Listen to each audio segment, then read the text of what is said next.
नमस्कार, स्वागत है आपका पहाड़ टीवी पर। आप देख रहे हैं पहाड़ टीवी लाइव। नमस्कार, आप देख रहे हैं पहाड़ टीवी। मैं हूं आपके साथ उदिता थपेड़। स्वागत है आप सभी का हमारे साथ इस खास कार्यक्रम में जुड़ने के लिए। सभी दर्शकों का बहुत बहुत स्वागत हमारे साथ इस खास कार्यक्रम में जुड़ने के लिए। और खास मुद्दे पर चर्चा, भारतीय जनता पार्टी के 5 साल किस तरह से देख रहे हैं आप सभी लोग। जितने भी दर्शक इस वक्त हमारे साथ में जुड़ रहे हैं, आप भी कमेंट के माध्यम से हमें बता सकते हैं कि भारतीय जनता पार्टी के 5 साल का कार्यकाल और क्या है इस वक्त उत्तराखंड के हाल। इस पर चर्चा करने के लिए हमारे साथ तमाम राजनीतिक दल इस वक्त यहाँ पर जुड़े हुए हैं। यूकेडी से हमारे साथ मीनाक्षी घिल्डिया आज इस वक्त जुड़ रही हैं। आपका बहुत स्वागत हमारे साथ इस खास कार्यक्रम में जुड़ने के लिए। सहजेब खान जी आम आदमी पार्टी से हमारे साथ में जुड़ रहे हैं। आपका बहुत स्वागत हमारे साथ इस खास कार्यक्रम में जुड़ने के लिए। सूरज सिंह नेगी जी कांग्रेस पार्टी से हमारे साथ में जुड़ रहे हैं। आपका बहुत स्वागत हमारे साथ इस खास कार्यक्रम में जुड़ने के लिए। गढ़ कुमाऊं संगठन से डॉक्टर नवीन पांडे हमारे साथ में जुड़ रहे हैं। आपका बहुत स्वागत हमारे साथ इस खास कार्यक्रम में जुड़ने के लिए। जितने भी दर्शक इस वक्त हमें देख रहे हैं, आपको बता दें कि आप भी कमेंट में हमें बता सकते हैं कि भारतीय जनता पार्टी के इन 5 सालों को किस तरह से आप देख रहे हैं। लगातार जो है चुनावी माहौल अब बना हुआ है, चुनाव नजदीक है, 2022 के विधानसभा चुनाव नजदीक है।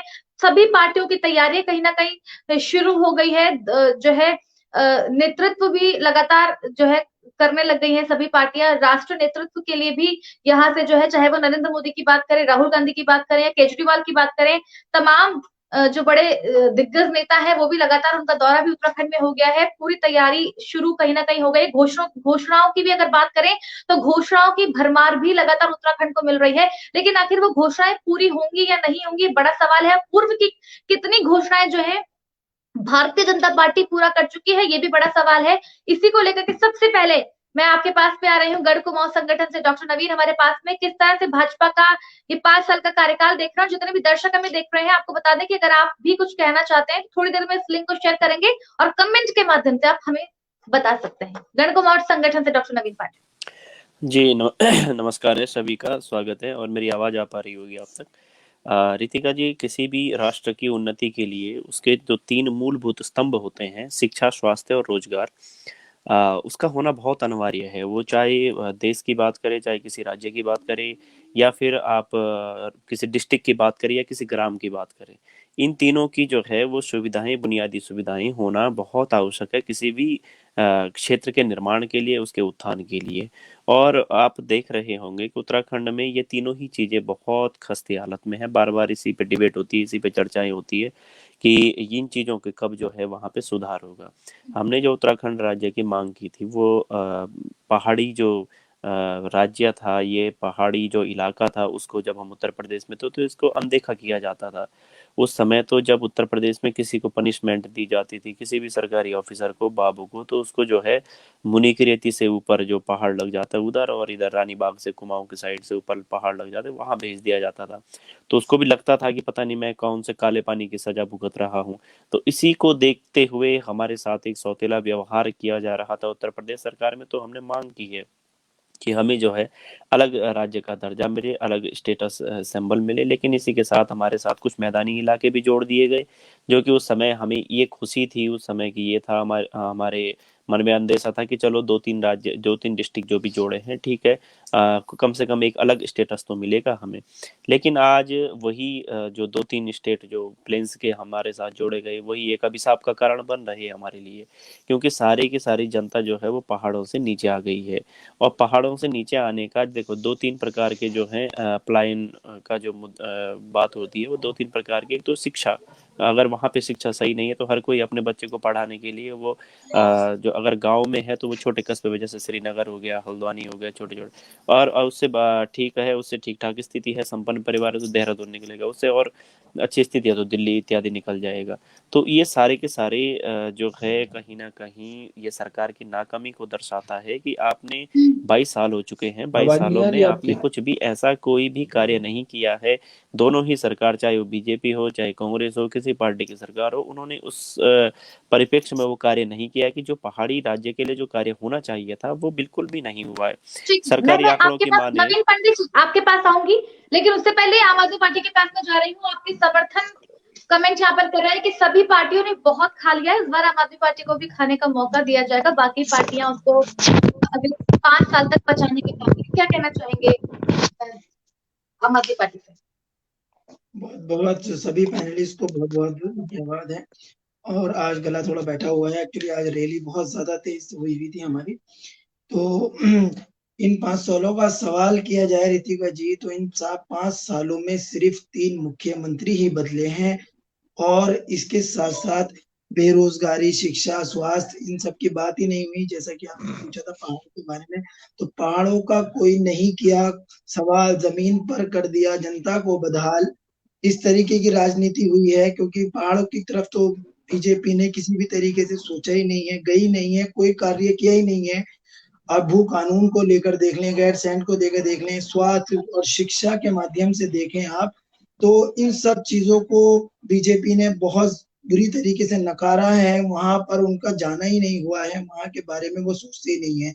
और अब जो एक ऑप्शन आम आदमी पार्टी का आया है, इससे यही हुआ है कि कांग्रेस और बीजेपी दोनों में एक घबराहट बहुत ज्यादा हो चुकी है। इसलिए ये अब मैदान में आए हैं।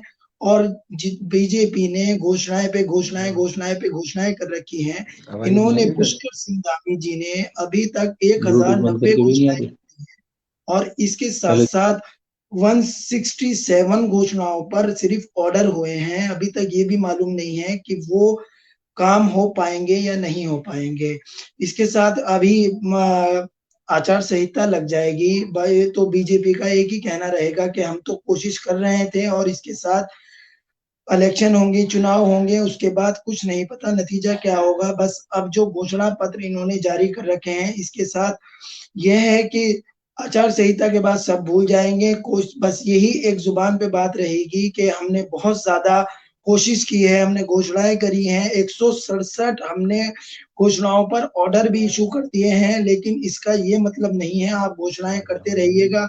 आचार 2 महीने पहले आप चुनाव से अगर जहां तक की घोषणाएं करते हैं, तो क्या आप 2 महीने में जितनी भी 1090 घोषणाएं की हैं, उसे आप कार्य पूरी तरीके से कर पाएंगे 2 महीने के अंदर अंदर? तो ये बीजेपी की नाकामी है।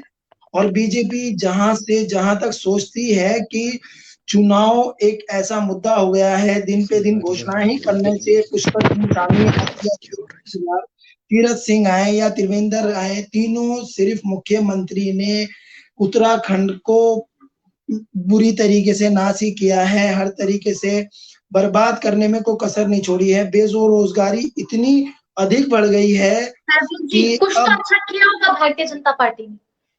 बीजेपी ने सिर्फ अपने नेताओं की जो 5 साल में विधायकों की इनकम होती है वो डबल हो जाती है। आप ये अंदाजा लगाइए कि जो बीजेपी विधायक बनता है, सत्ता में आने के बाद बीजेपी जो विधायक बनता है, उसकी सिर्फ एक अच्छाई ये होती है कि अपने विधायकों की जेब डबल तिबल तिगुना दुगना कर देती है।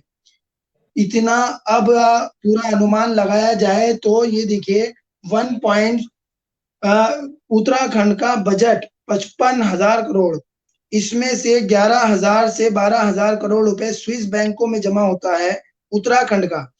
तो सिर्फ इन्होंने जितना भी कार्य किया है अपने नेताओं के लिए, अपने मंत्रियों के लिए, अपने वार्ड के लिए, अपने पार्षद के लिए, सब ये काम किया गया है। इन्होंने ना जनता के बारे में सोचा है, ना रोजगार के बारे में सोचा है, ना स्वास्थ्य के बारे में, ना विद्यालयों के बारे में सोचा है। इन्होंने हर तरीके से जो एक काम किया है, अपने आप को लूटने का काम किया है, उत्तराखंड को बर्बाद करने का काम किया है। जगह जगह धरने। ठीक है, मैं लौट रही हूँ। मैं आम आदमी पार्टी के पास में आऊंगी।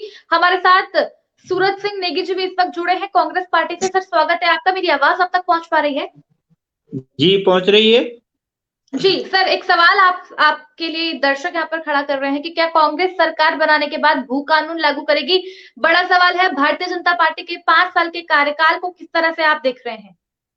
क्या है 5 साल के कार्यकाल के बाद उत्तराखंड का हाल? सूरज सिंह नेगी जी। देखिए रितिका जी, 5 साल में भारतीय जनता पार्टी की जो प्रदेश की सरकार है वो पूर्णतया विफल रही है। और इन्होंने अपने मुख्यमंत्रियों को सर्टिफिकेट देने का काम किया है कि वो नकारा है, निकम्मे हैं, उनकी कोई सोच नहीं है। उत्तराखंड की देवतुल्य जनता ने भारतीय जनता पार्टी पर विश्वास करके प्रचंड बहुमत की सरकार इनको दी।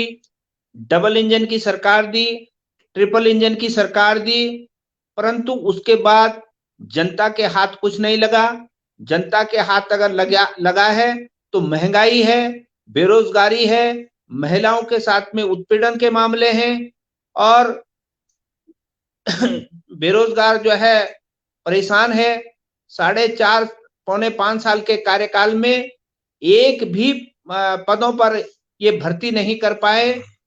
फॉरेस्ट गार्ड भर्ती घोटाला आज तक वो उजागर नहीं हुआ, उसमें जो दोषी थे उनको दंडित नहीं किया गया। पिछले 4.5 साल में एक भी परीक्षा आयोजित कराने का काम भारतीय जनता पार्टी की प्रदेश सरकार ने नहीं किया और इस कारण जो 4.5 साल में हमारे जो बेरोजगार थे, जो परीक्षा की तैयारी कर रहे थे, वो ओवर एज हो गए। क्या भारतीय जनता पार्टी का केंद्रीय नेतृत्व या प्रदेश का नेतृत्व उन बच्चों के जो भविष्य है उसको वापस लौटा सकता है? उनके लिए इन्होंने कोई नीति नहीं बनाई। 2016 में परेड ग्राउंड में भारतीय जनता पार्टी के जो प्रधानमंत्री हैं और जो उस समय के तत्कालीन प्रदेश अध्यक्ष थे और आज वर्तमान में जो गृह मंत्री हैं, उन्होंने प्रदेश की जनता से वादा किया था कि हम किसानों का कर्ज माफ करेंगे, 1 लाख बेरोजगारों को जो है नौकरी देने का काम करेंगे। तो वो कुछ नहीं किया, केवल झूठे झूठे वादे किए और इनकी सरकारों ने तमाम लोगों को परेशान किया। जो तीर्थ पुरोहित है, हमारे पंडा समाज हैं, उनकी भावनाओं के विपरीत जो हमारी सनातन परंपरा है उसके विपरीत जो है उन देवस्थानम बोर्ड लाने का काम किया। जब तीर्थ पुरोहितों ने और तमाम कांग्रेस भी उनके साथ में खड़ी रही, उसके बाद उस कानून को वापस लेने का काम किया। इसी प्रकार से ये लोग जो है केवल और केवल जो है लोगों को परेशान करते रहे। सर सूरज जी, और कुछ भी नहीं किया। सूरज जी, आप भी बोलिए कि सवाल ऐड कर रही हूँ मैं। जिस तरह से आपने कहा कि भारतीय जनता पार्टी जो है विफल रही है, पूरे 5 साल का कार्यकाल भाजपा का कहीं ना कहीं खत्म होने वाला है, तो कुछ तो काम ऐसा होगा, एक तो काम ऐसा होगा जो कांग्रेस की नजर में भाजपा ने अच्छा किया होगा। सर सूरज जी, देखिए, इन्होंने कोई भी काम अच्छा नहीं किया। ये जुमलेबाजों की सरकार है, ये केवल और केवल जो है जुमले फेंकती है और जनता को भ्रमित करने का काम करती है। इन्होंने 5 साल में ऐसा कोई काम नहीं किया जिस काम को सराहनीय कहा जाए, जिस काम को जो है ये कहा जाए कि उत्तराखंड के जनता के हित में किया, देश की जनता के हित में। ठीक है सर, आपका पहला आरोप कि मुख्यमंत्री बदलने का काम भाजपा ने किया है, तो कांग्रेस ने भी तो किया है सर। नहीं, आप ये देखिए ना कि आप ये बताइए कि हमारी तो कांग्रेस ने हमारी तो अल्पमत की सरकार थी, 3 को बदल दिया। नहीं सर, फर्क नहीं, हमने कांग्रेस का ये इतिहास भी है कि कांग्रेस ने 5 साल जो है एक मुख्यमंत्री रहा। हमारे पंडित नारायण दत्त तिवारी जो प्रथम निर्वाचित सरकार थे उसके मुखिया थे, उन्होंने अपना 5 साल का कार्यकाल पूरा किया और भारतीय जनता पार्टी ने 10-11 साल में 8 मुख्यमंत्री बदलने का काम किया। तो ये भारतीय जनता पार्टी के पास प्रदेश में कोई नेतृत्व की कमी है, इनके पास कोई नेतृत्व नहीं है, इनके पास कोई नेता नहीं है, इनको दूसरी पार्टियों से नेता आयातित करने पड़ते हैं, तब जाकर ये सरकार चला रहे हैं। आप ये देखिए कि जो वर्तमान सरकार है, कांग्रेस से आयातित नेता जो है इनकी सरकार में है, मंत्रिमंडल में है, उनके बलबूते ये सरकार चला रहे हैं। और जिस भू कानून की बात जो है इनके पूर्व मुख्यमंत्री खंडूरी जी करते थे, उस भू कानून को इन्होंने बदलने का काम किया और अपने पूंजीपति दोस्तों को जो है जमीन लूटने की छूट इन्होंने उत्तराखंड में दी है। तो इसलिए आज उत्तराखंड में भू कानून की मांग जो है बहुत तत्परता से उठ रही है। ये कांग्रेस सरकार निश्चित तौर पर भू कानून के पक्ष में है। इन्होंने उत्तराखंड की राजधानी को ग्रीष्मकालीन राजधानी, सूरज जी, जब सत्ता में आप थे तो फिर क्यों ये भू कानून का जो मुद्दा है उसको पहले ही सॉल्व कर देते सर? आज लोगों को आंदोलन नहीं करना।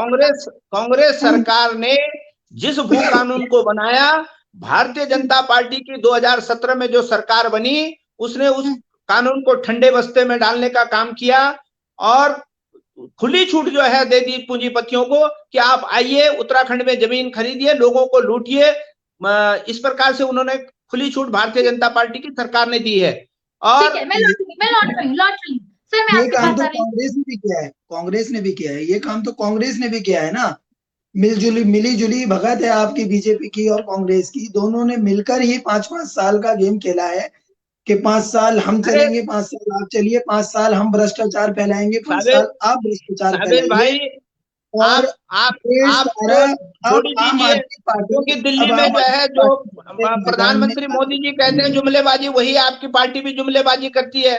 वो तो कांग्रेस की जुमलेबाज तो जुमलेबाजी, दोनों हैं आप हमारे लोग। वादे पक्के कांग्रेस होते हैं। कांग्रेस आप कांग्रेस दिल्ली पर मुद्दा छोड़िए, भ्रष्टाचार के आप आरोप दिल्ली लगाने मुद्दा वाले देखिए, पिछले 7 आप सालों में दिल्ली में एक भी जाने भ्रष्टाचार का मामला दीजिए, आज जो वादे सामने किए नहीं ला हुए हैं सके। वो वादे ये होते सबसे हैं। बड़ा और दुर्भाग्य है। और हमारी ऐसे सरकार लोगों को बनते ही जनता से हमारी माफी मांगनी सरकार चाहिए बनते ही और जनता को आपको, भी ऐसी पार्टियों हमारी को सबक सरकार सिखाने का बनते काम ही करना आपको चाहिए। पता चल जाएगा। ठीक है, ठीक है, एक एक करके बात करेंगे। मीनाक्षी गिलदिया जी, आपके पास में आ रही है। भाजपा का 5 साल का कार्यकाल किस तरह से यूकेडी देख रही है मीनाक्षी? देखिए, सबसे पहले तो मैं ये कहना चाहूंगी कि राज्य में चाहे बीजेपी की सरकार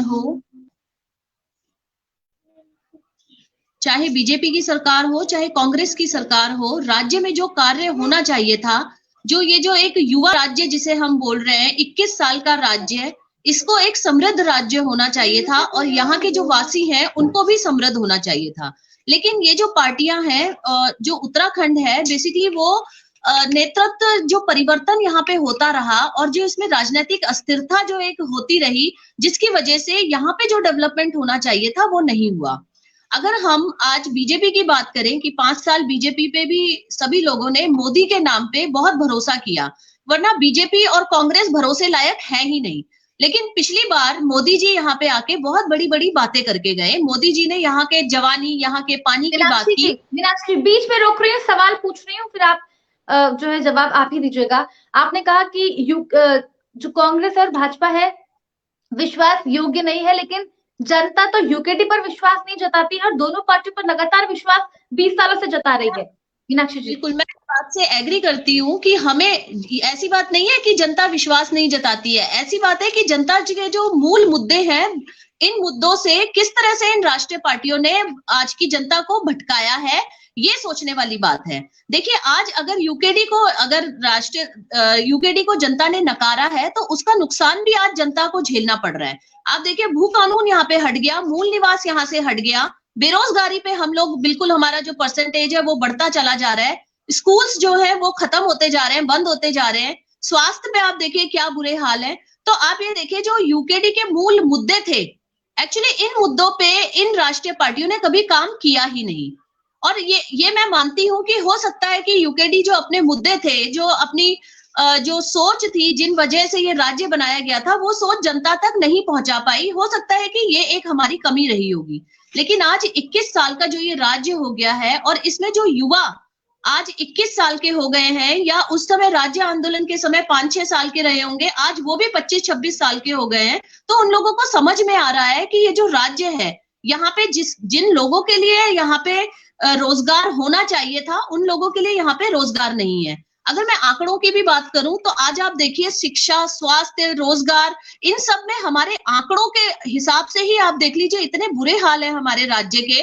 और महिला सुरक्षा, महिलाओं की बड़ी बड़ी बातें करने वाली बीजेपी कितनी बड़ी बड़ी बातें करती है कि बेटी बचाओ, बेटी पढ़ाओ, और कभी एक दिन का मुख्यमंत्री बना देती है महिलाओं को, और कभी बहुत सी योजनाएं लेके आ जाती है। लेकिन असलियत यही है कि इन्हीं के नेताओं पे आप देखिए, महिला उत्पीड़न के इल्जाम लगे हुए हैं और ये उनपे कोई कार्रवाई नहीं करती है। इन्हीं की पार्टी के जो नेता हैं वो महिलाओं को गाली देके चले जाते हैं, उनपे लाठी चार्ज करते हैं, लेकिन यही पार्टी उनपे कोई कार्रवाई नहीं करती है। तो आप ये देख सकते हैं कि ये जो पार्टी है, इसकी कथनी और करनी में भी डिफरेंस है।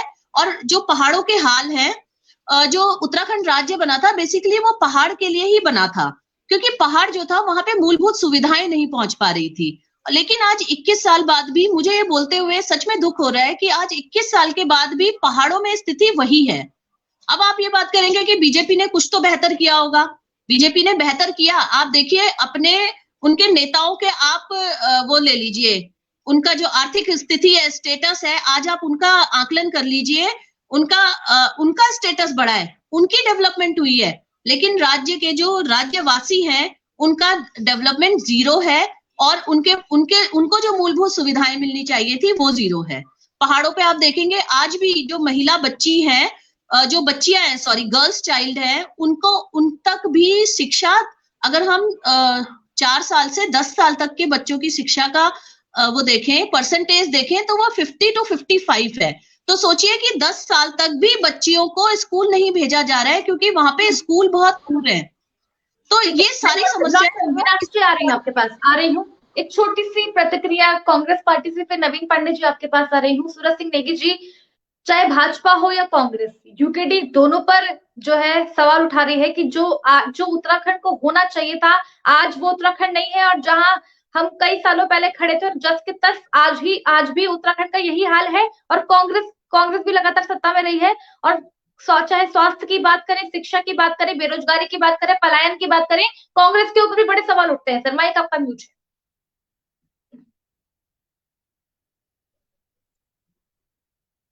से भारतीय जनता पार्टी के साथ भी और कांग्रेस के साथ भी सत्ता की साझेदारी कर चुका है।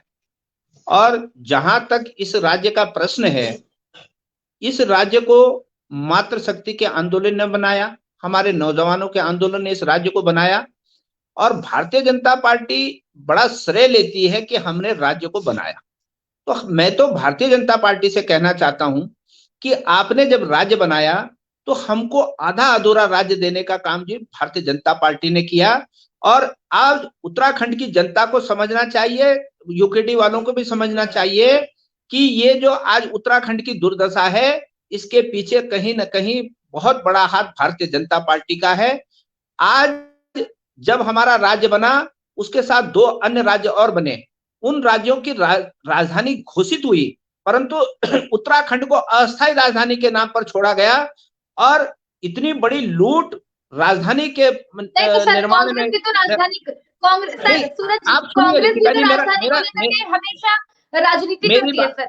रितिका जी, रितिका जी, मेरी बात अभी पूरी नहीं हुई, मेरी बात पूरी होने दें आप। मैं ये कह रहा हूं कि कांग्रेस का पुनर्गठन विधेयक आया तो उसमें इतने सारे संशोधन भारतीय जनता पार्टी की केंद्र की सरकार ने और उत्तर प्रदेश की सरकार ने किए कि ये आधा अधूरा राज्य हमको मिला, राजधानी हमको नहीं मिली। उसके साथ परिसंपत्तियों के बंटवारे में आज भी जो मुख्यमंत्री ये कहते हैं 45 मिनट की मीटिंग के साथ योगी के साथ जो सब कुछ बेच के आ जाते हैं, वो कहते हैं कि हमने परिसंपत्तियों का हल निकाल दिया, बंटवारा कर दिया, जबकि वो नतमस्तक होके आ गए, उत्तर प्रदेश के आगे सरेंडर करके आ गए और यहाँ बड़ी बड़ी डींगे हाँक रहे हैं। तो उत्तराखंड की जनता इनको कभी माफ नहीं करेगी। रही बात कांग्रेस की, आप ये देखिए, किसी से भी आप सर्वे करा लिए, उत्तराखंड की जनता जानती है कि कांग्रेस की जो प्रथम निर्वाचित सरकार थी, माननीय पंडित नारायण दत्त तिवारी जी के नेतृत्व में प्रदेश ने बहुत सारा विकास किया है और आज भी लोग उस विकास को याद करते हैं। कांग्रेस की सरकार ने गैरसैंण में विधान भवन बनाने का काम किया, परंतु भारतीय जनता पार्टी की जो डबल इंजन सरकार है, वहां पर वो अवस्थापना सुविधाओं का विकास नहीं कर पाई है। उन्होंने वोट के लिए केवल उसको ग्रीष्मकालीन राजधानी घोषित किया, परंतु क्या जब से उन्होंने राजधानी घोषित की ग्रीष्मकालीन, तब से क्या ग्रीष्मकाल आया नहीं? ग्रीष्मकाल भी चला गया, राजधानी देहरादून से इधर उधर हटने का नाम नहीं लिया। तो ये केवल और केवल जो है इस राज्य में अगर कहीं जितनी भी त्रुटियां दिखती हैं, वो सब भारतीय जनता पार्टी के कुकर्मों का फल है। ठीक है, मीनाक्षी किलगाल जी, आपकी छोटी सी प्रतिक्रिया 1 मिनट में लूंगी, उसके बाद नवीन पांडे जी के पास में जाऊंगी। राजधानी को लेकर के, गैरसैंण राजधानी को लेकर के दोनों ही सरकारें लगातार जो है राजनीति करती है और एक दूसरे के ही सर पर उसका ढीकरा फोड़ती है। अभी भी आप साफ तौर पर देख सकते हैं, कांग्रेस पार्टी का साफ तौर पर कहना है कि भाजपा के कुकर्मों के कारण आज भी गैरसैंण को लेकर के राजनीति होती है। तुरंत आपकी प्रतिक्रिया से नवीन पांडे जी आपके पास लौट रही। देखिए, मैं ये कहना चाहती हूँ कि यूकेडी की 4 सीटें आई थी जब बीजेपी को समर्थन दिया गया था, उसमें सूरज सिंह जी ये एक्सपेक्ट करते हैं कि हम पूरी की पूरी उत्तराखंड की स्थिति बदल देते हैं, लेकिन आप सत्ता में रहने के बावजूद भी उत्तराखंड में कुछ नहीं कर पाए। आप देखिए, मुझे तो सच में इस बात की हंसी आती है इस बात पर कि आप लोग सत्ता में रहते हुए यूकेडी पे इल्जाम लगाते हैं जिसके पास सिर्फ 4 सीटें थी। सर, जिसके बाद सिर्फ 4 सीटें थी। आपके यहाँ पे पूरी सत्ता में रहने के बावजूद आप गैरसैंण राजधानी को घोषित नहीं कर पाए, आप यहाँ पे राज्य के बच्चों को रोजगार नहीं दे पाए, आप यहाँ की नीतियों पे काम नहीं कर पाए। और एक बात बताइए, मुख्य विपक्ष है आप, आपका काम होना चाहिए कि नहीं होना चाहिए था?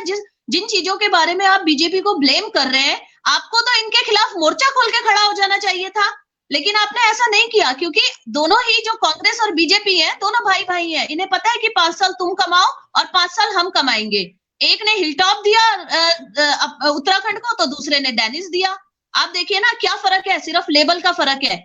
और कांग्रेस के नेता भ्रष्टाचार करते हैं और उसके बाद बीजेपी में जाके चले जाते हैं, दूध के धुले हो जाते हैं। ऐसे होता है कि उन्होंने भ्रष्टाचार ही नहीं किया।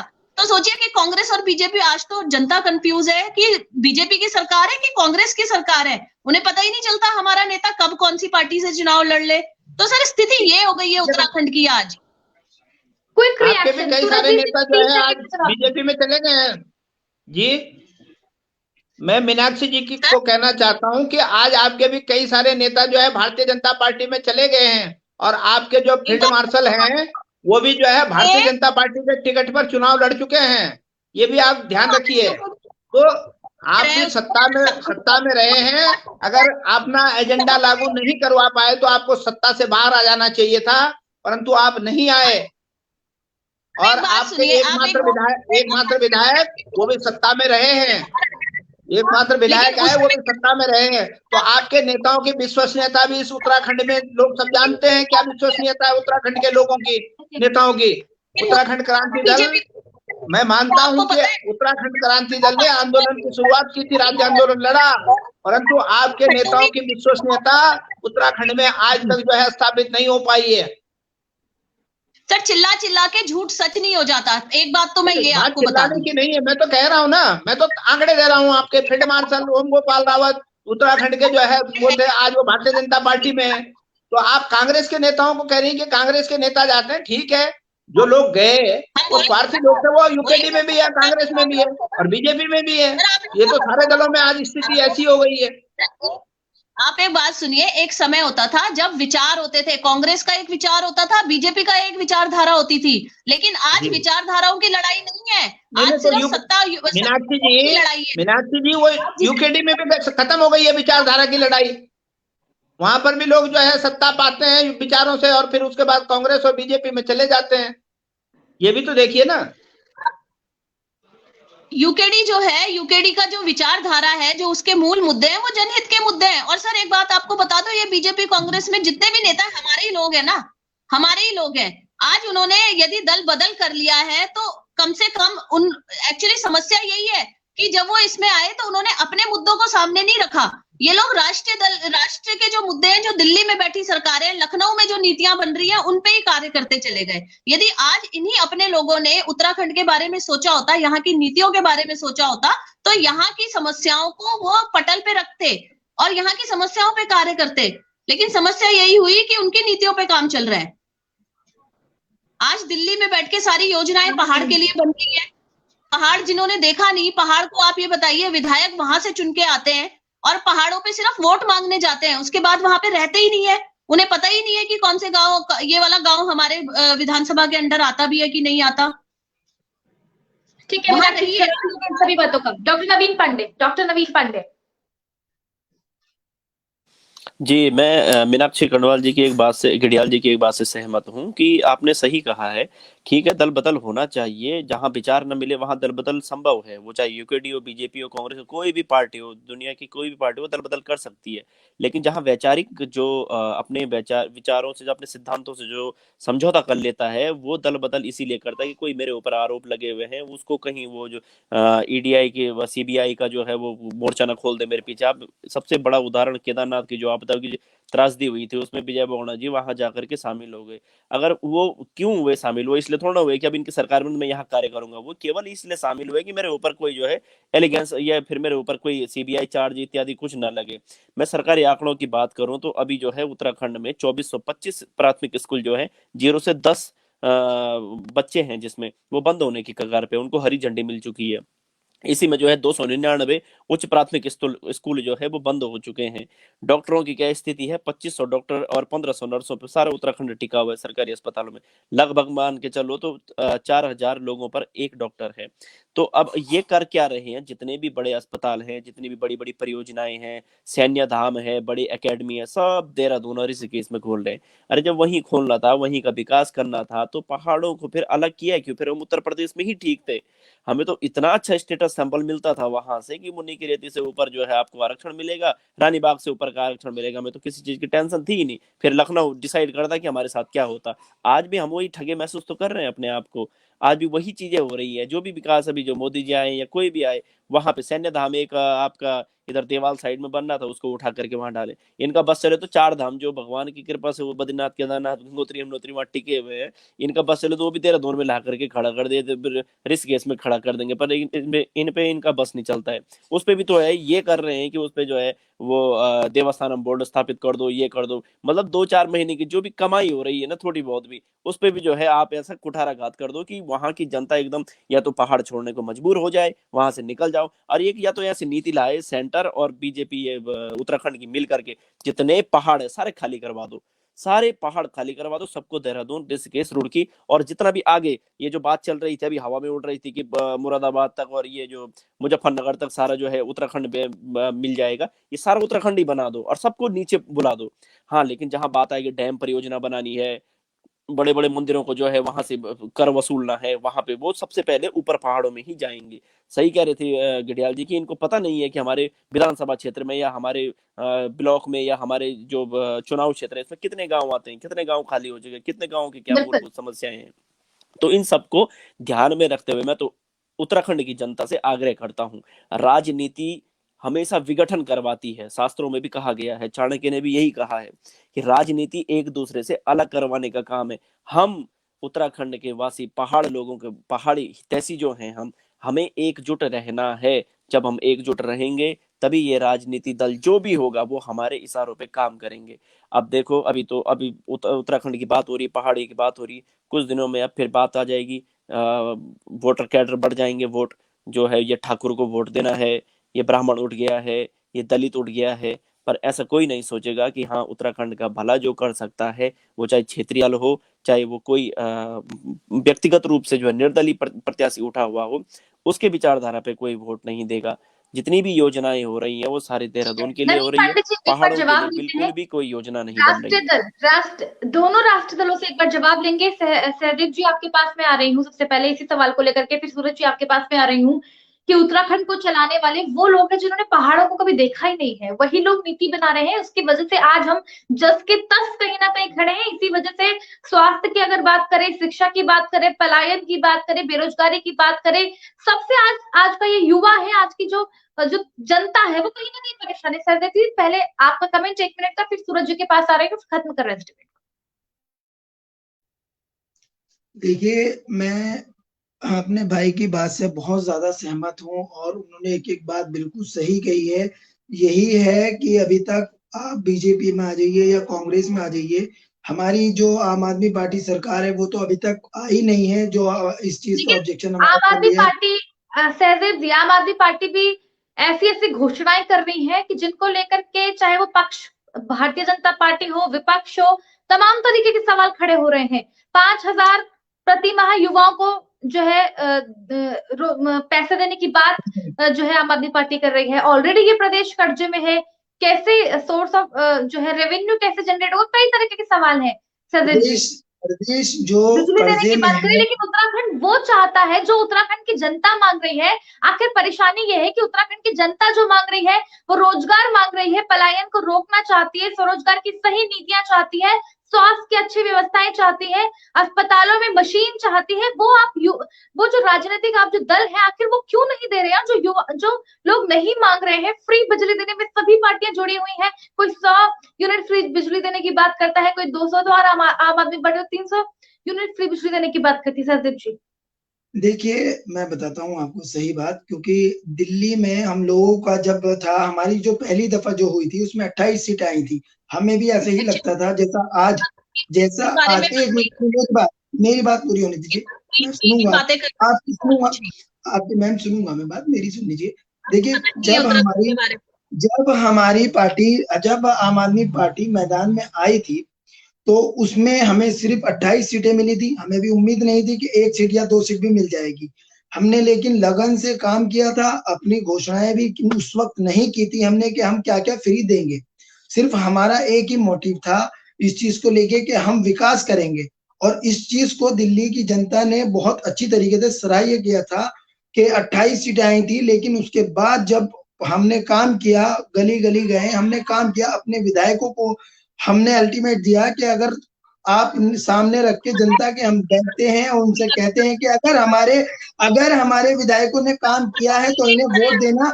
उसके बाद मेरी पूरी बात होनी दीजिए, पूरी बात होनी दीजिए, मैं आपकी बहुत अच्छी तरह सुनूंगा, बहुत अच्छी तरह सुनूंगा। उसके बाद जो था, दिल्ली में हमारी फुल बहुमत से सरकार बनी। हमने फिर उसके बाद जो घोषणाएं की हैं कि बिजली भी फ्री दी है, पानी भी फ्री दिया है, स्वास्थ्य, शिक्षा, स्कूल ऐसे-ऐसे बनवा दिए हैं कि आज प्राइवेट सेक्टर से जितने बच्चे पढ़ते थे, अमीर हो, गरीब हो, कोई मिडिल क्लास फैमिली हो, सब गवर्नमेंट स्कूल में पढ़ते हैं। ठीक है, आज वही बात हमारे लिए यहीं के लिए आ रही है, उत्तराखंड के लिए आ रही है। यही सवाल हमारे लिए यहाँ पे उठते हैं कि अगर 300 यूनिट बिजली आप देंगे, कहाँ से देंगे? हम वो बिजली हम अपनी जेब से नहीं देंगे, लेकिन हमारा ये है कि जितनी भी जनता उत्तराखंड तो कह रहा है कि उत्तराखंड के लोग कह रहे हैं हमें बिजली नहीं चाहिए, हमें रोजगार चाहिए, स्वास्थ्य की सुविधाएं तो चाहिए, हम लोग, शिक्षा चाहिए।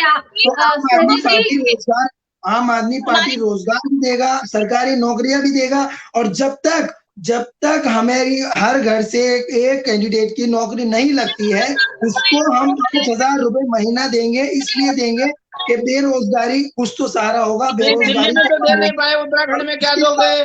मेरी पूरी बात सुनिएगा। उसके साथ हमारा जो है रोज, हम अपनी जेब से नहीं देंगे, क्योंकि बिजली बनती है देहरादून, उत्तराखंड में बिजली बनती है। और हम जब यहाँ से खरीद के भारतीय जनता पार्टी ने उत्तर प्रदेश से हवाले कर रखे हैं। बिजली देहरादून में नहीं बनती है खान साहब, मल्टीप्लाई बिजली देहरादून में नहीं बनती है, उत्तराखंड जब बिजली बनती है पहाड़ों में। उत्तराखंड में बनती है। करेक्ट कर दिया उन्होंने। अभी आम आदमी पार्टी की समस्या यही है कि उनको पता नहीं है दिल्ली और उत्तराखंड में कितना अंतर है। फ्री में बिजली देते हैं, फ्री में बिजली देते हैं। भाई दिल्ली की बात छोड़ो, दिल्ली में और उसमें बहुत अंतर है। उत्तराखंड में, फायदे में आता है, उत्तराखंड एक पहाड़ी राज्य है, इसकी भौगोलिक परिस्थितियां भिन्न है दिल्ली से।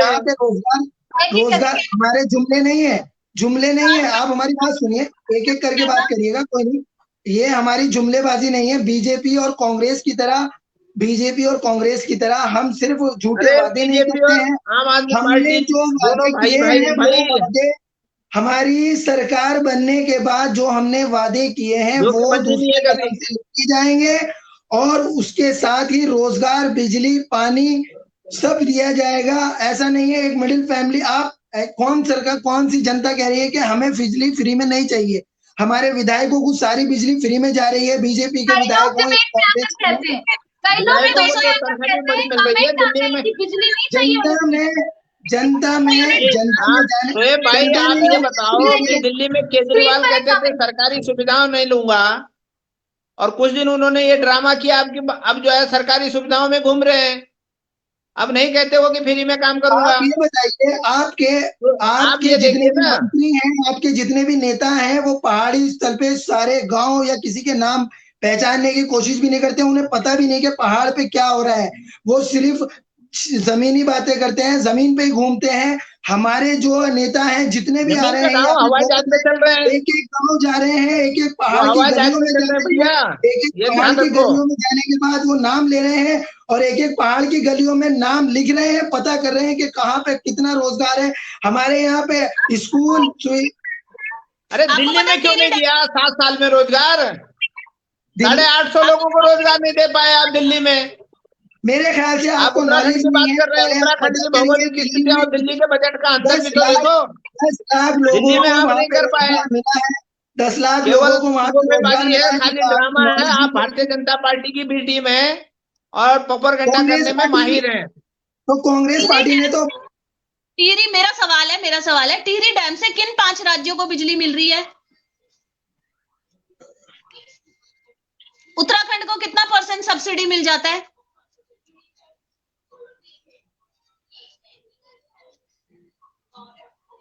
उससे पूछ रही हैं आप? क्या हो गया, क्या हो गया शाहजेब जी? टीरी कितने युवा बेरोजगार हैं, उनको 5000 से मल्टीप्लाई करके कितना पैसा आ रहा है, कितना पैसा आप लोग देंगे? तो उतना मल्टीप्लाई करके जिनको आप 1000 से मल्टीप्लाई कर लीजिए, आप कितना पैसा आपका बजट बन रहा है? ये सारी डिटेल तो आपने किया ही होगा ना, कैलकुलेशन। इनको नहीं, वो कैलकुलेशन आप से कोई मतलब नहीं है, इनको भ्रमित करना है लोगों को। तो यहाँ 300 यूनिट क्यों दी जा रही है? यहाँ पे बिजली की खपत ज्यादा है क्या? यहाँ एक्चुअली यहाँ जो है दिल्ली के मुकाबले में यहाँ पे बिजली बनती है ना, यहाँ बिजली बनती है, यहाँ पे ज्यादा होनी चाहिए क्योंकि यहाँ पे बिजली बनती है। आपको पता है यहाँ की डेमोग्राफी और दिल्ली की डेमोग्राफी में बहुत डिफरेंस है। तो वही तो हम जितना भी दिल्ली का जितना भी मॉडल है हम यहाँ उत्तराखंड में लेके आएंगे और जनता इस चीज को स्वीकार करेगी और जनता इस चीज पे स्वीकार कर चुकी है और इलेक्शन में चुनाव के बाद आपको मालूम पड़ जाएगा। यूकेडी का तो पहाड़ के जो स्कूल होते हैं वो गांव से कितनी दूरी पे होते हैं? पहाड़ के जितने भी स्कूल होते हैं वो कहाँ से दूरी होते हैं? कितनी दूरी से पे होते हैं गांव से? वहां बच्चे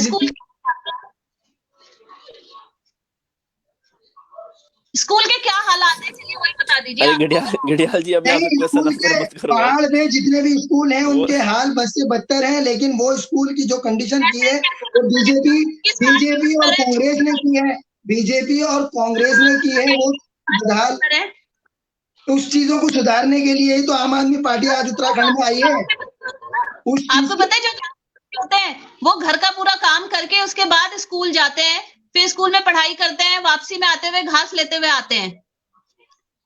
तो वही समस्या है। तो आम आदमी पार्टी आई है और उनके जितने भी गांव में स्कूल खोले जाएंगे। कितने प्राइमरी स्कूल सब तक बंद हो गए पहाड़ों पे? वाह, पूरी कैलकुलेशन फ्री की बातें करने से कुछ नहीं होगा। अगर हमें फ्री की बात करनी है तो शिक्षा और स्वास्थ्य को फ्री करिए। ये जो महिलाओं को 1000 रुपए लालच देने की बात कर रहे हो, 5000 रुपए जो प्रलोभन देने की बात कर रहे हो, आपको पता भी है पहाड़ों पे आप कैसे आइडेंटिफाई करोगे कि ये 5000 रुपए शिक्षा और स्वास्थ्य में बेरोजगार है? हम लोग शिक्षा और स्वास्थ्य की बात तो कर रहे हैं। आप आज जाके देखिए दिल्ली में आप जाके देखिए शिक्षा उस स्तर पे है। मैंने आपको पहले ही बताया, मैंने पहले ही बताया मीनाक्षी जी, मैंने आपको पहले ही बताया कि आप दिल्ली में जाके देखिए हमने शिक्षा किस स्तर पे पहुंचा दी है। गवर्नमेंट स्कूल देखिएगा एक बार जाके, आप वहाँ का स्वास्थ्य देखिए, आप वहाँ के हॉस्पिटल देखिए, वहाँ के मोहल्ला क्लिनिक देखिए। वही तो सुधारने हम आए हैं, वही सुधारने तो उत्तराखंड में हम लोग आए हैं। और उत्तराखंड में रहते हैं जो टीन के डब्बे बनाए रहते हैं। नवीन खान पांडे साहब, मैं आपको ये बात बता देता हूँ कि ढांचा खड़ा करने से कभी भी किसी की बुनियादी सुविधाएं नहीं सुधर सकती है। आपने ढांचे खड़े किए हैं दिल्ली में, जो है ना, स्कूलों को टाइल्स लगा दिया है, बड़े बड़े जो है उनको रूम को सजा दिया है, उससे क्या होगा? अंदर की स्थिति तो वही है अभी भी। जितने भी शिक्षक है वो हर समय रोते रहते हैं कि आज हट जाएं, कल हट जाएं, उनका ध्यान वही रहता है, पढ़ाने में किसका रहेगा ध्यान?